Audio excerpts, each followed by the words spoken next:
Good day everyone, especially to Ma'am Golden and Komisaryo. I am Jackie Santiago Cham and I am here to present my thesis proposal entitled Acceptability of Catfish Tocino Flavored with Different Leaf Extract in Echagua Isabela. Fish is recognized as a major food source. Fish supplies well-balanced protein, vitamins, and minerals, making it a staple in the diets of many individuals in developing countries.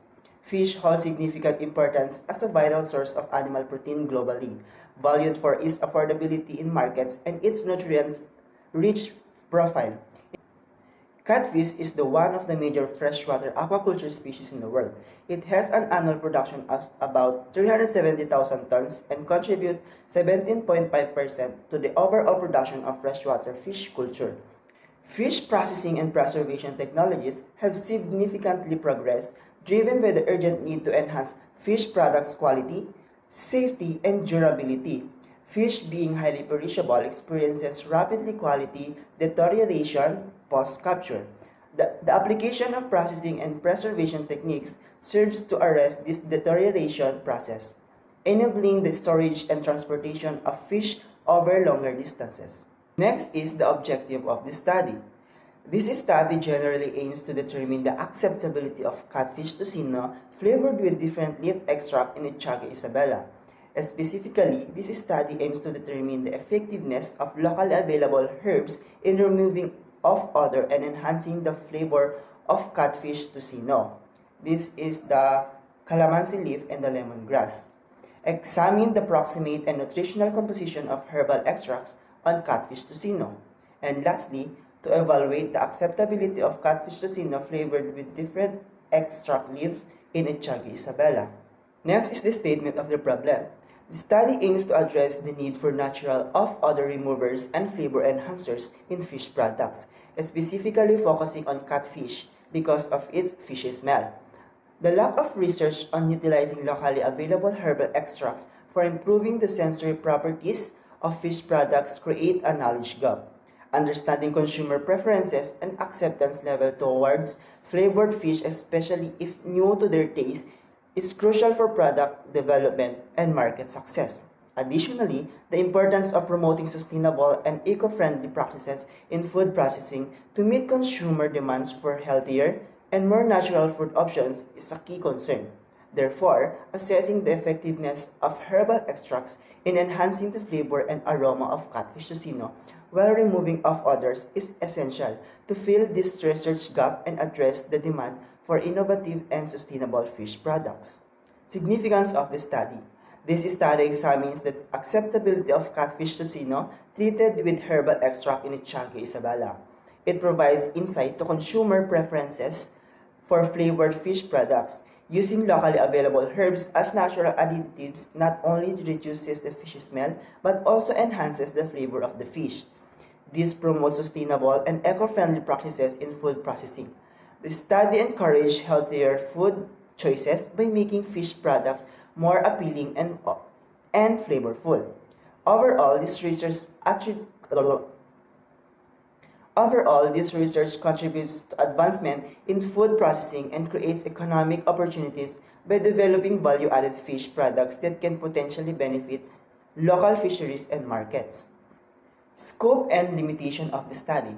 The study sought to determine the acceptance of catfish tocino treated with calamansi and lemongrass as taste enhancers and off-odor removers. It specifically looked at the sensory preferences of several panelists.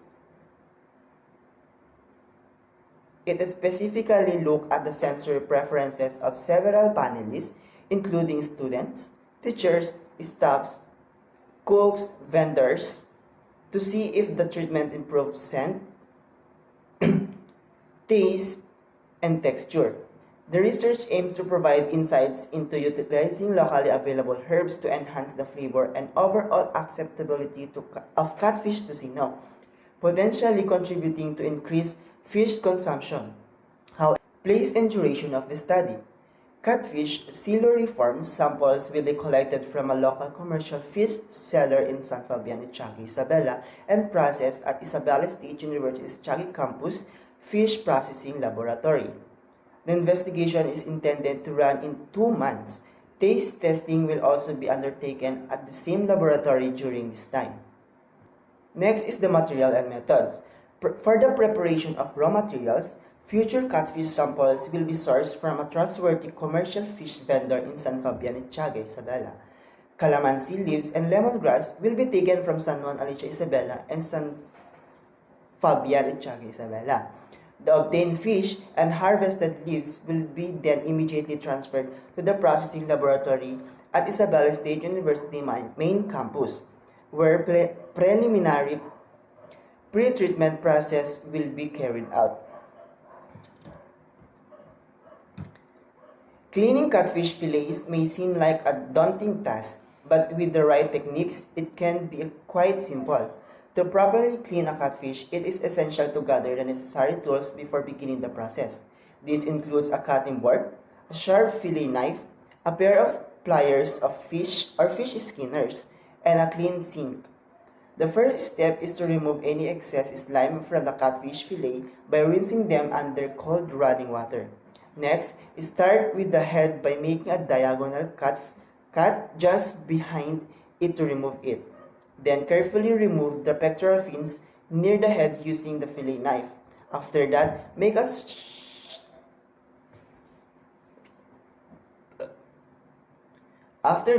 shallow slit along the belly of the fillet and proceed to the gut of the fish by removing the internal organs without rupturing the gallbladder. Following this, remove the skin by making a shallow cut between the flesh and the skin, holding the skin tightly and sliding the knife back and forth. Trim any red meat or bloodline from the fillets and rinse them thoroughly under cold running water to ensure that they are clean and ready to be cooked. For the experimental treatment, lemongrass and calamansi leaves will be collected from San Juan Alicia Isabela and San Fabian and Tiaga and weighed prior to integration into the standard volume. The various experimental treatment will be extracted with a concentration ratio of 1:1. Next is the experimental procedure. The processing of catfish tocino was performed using the following materials as knife, chopping board, basin, pot, pan, chancey, stove, and hairnet, and also apron and face mask. Preparation of catfish tocino begin by boiling water in a pot. Next, add a different leaf to infuse flavor into the water. Then, soak the catfish fillet in the mixture for 20-30 minutes. In a separate bowl, mix together garlic, brown sugar, soy sauce, and pepper until dissolved. Pour the mixture over the fish fillet, ensuring it is evenly coated. Allow the fillet to soak for 6 hours before draining any excess liquid. Once drained, sun or air dry the fillet until it is dry to the touch. Finally, after air drying, preheat the oil in a pan before cooking the catfish tocino. For packaging, pack the fillet in a polyethylene bag and seal it before refrigerating for longer storage. Next is the taste test of the product. Following the catfish tocino process, a taste test will be conducted. There will be 50 respondents for the product acceptability evaluation, divided into 4 categories: professionals, housewives, students, and vendors. There were 10 respondents in each category. The respondents will be instructed to rate the color, aroma, texture, and taste based on the hedonic scale rating system. The respondents must be instructed to drink water before and after rating each treatment. The 9-point hedonic scale rating system and its description are represented in Table 2. For the description of my respondents, the professional, these are solid teachers in College of Isabela State University main campus. There are total of 10 respondents. In college, students consist of 10 respondents, which is also from the Isabela State University. For the high school students, these students are enrolled to high school. The event was taken place to Tiaga National High School at San Fabian, Tiaga, Isabela. Housewives involves a group of 10 housewives who were congregate at Tiaga, Isabela. Last is the vendors, consists of 10 respondents who are working in the public market of Tiaga, Isabela. So that's it, everyone. Thank you for listening.